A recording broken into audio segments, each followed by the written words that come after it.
তা আমরা যেই জামানায় আসছি, আমরা আমাদের সন্তানদেরকে কোরআনের শিক্ষায় শিক্ষিত না করে তাকে এত বেশি মডার্ন বানাচ্ছি, এত বেশি স্মার্ট বানাচ্ছি, এত বেশি ডিজিটাল বানাচ্ছি, এত বেশি জানাচ্ছি, জানতে জানতে সব জানোয়ার হয়ে যাচ্ছে, মানুষের কাতারে কেউ থাকতেছে না।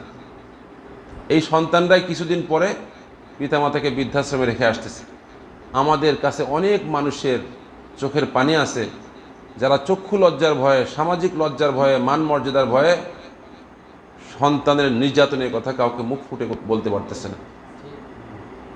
এক একটা বাড়ি এক একটা নির্যাতনের টর্চারিং সেন্টারে পরিণত হয়ে আছে।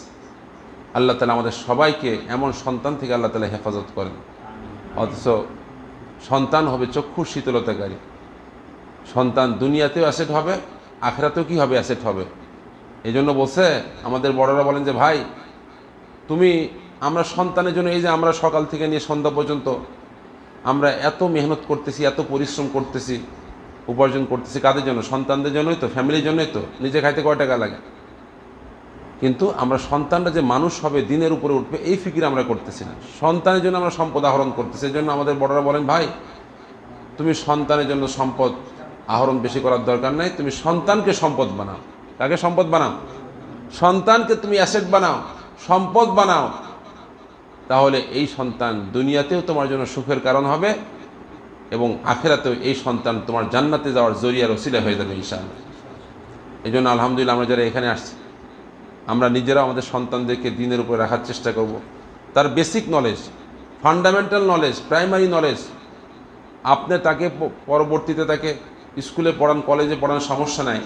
তাকে আগে প্রথমে তার হৃদয়কে কোরআনের আলো দ্বারা আলোকিত করেন, তার হৃদয়কে কোরআন দ্বারা ফোকাস করেন। কিতাবের মধ্যে আসছে কোনো ব্যক্তির, কোনো সন্তান যদি তার প্রথম শব্দ হয় আল্লাহ, প্রথম শব্দ হয় লা ইলাহা ইল্লাল্লাহ এবং কোরআন দ্বারা তার হৃদয়কে আলোকিত হয় তার হৃদয়টা, এই সন্তান নাস্তিক হবে না, বেঈমান হবে না, মুরতাদ হবে না। সে দুনিয়াতেও ঈমানের সাথে বেঁচে থাকবে এবং ঈমান নিয়ে সে কবরে যাবে এবং তার মাধ্যমে আল্লাহ তাআলা অসংখ্য মানুষের নাজাতের এবং মুক্তির ফয়সালা করে দেবেন ইনশাআল্লাহ। এই জন্য আলহামদুলিল্লাহ আজকে যে সমস্ত বাচ্চারা কোরআন শরীফ হাতে নিছে এবং আম্মা পাড়া হাতে নিছে, আমরা তাদের জন্য খাসভাবে দোয়া করব। আল্লাহ তাআলা এদেরকে আলেমে রব্বানি, হাফেজে হক্কানি হিসেবে আল্লাহ তাআলা কবুল মঞ্জুর করে নেন। আমাদের সকলের জন্য নাজাতের জরিয়া এবং ওসিলা হিসেবে আল্লাহ তাআলা কবুল মঞ্জুর করে নেন। আমার সন্তান হয়তো জন্য আলহামদুলিল্লাহ এটা আমাদের জন্য সৌভাগ্য, গুড লাক আমাদের এলাকাবাসীর জন্য, অত্র এলাকাবাসীর জন্য। এখানে একটা আলহামদুলিল্লাহ যিনি প্রতিষ্ঠান করেছেন হযরত মাওলানা আব্দুল মতিন সাহেব এবং ওনার যোগ্যতম সন্তান আমাদের হাফেজ জুবায়ের সাহেব, উভয়ের মধ্যে আল্লাহ তাআলা যোগ্যতা, গ্রহণযোগ্যতা আল্লাহ তাআলা দুটাই দিয়ে দিয়েছেন। আলহামদুলিল্লাহ বলি আলহামদুলিল্লাহ। বিশেষ করে হযরত মাওলানা জুবায়ের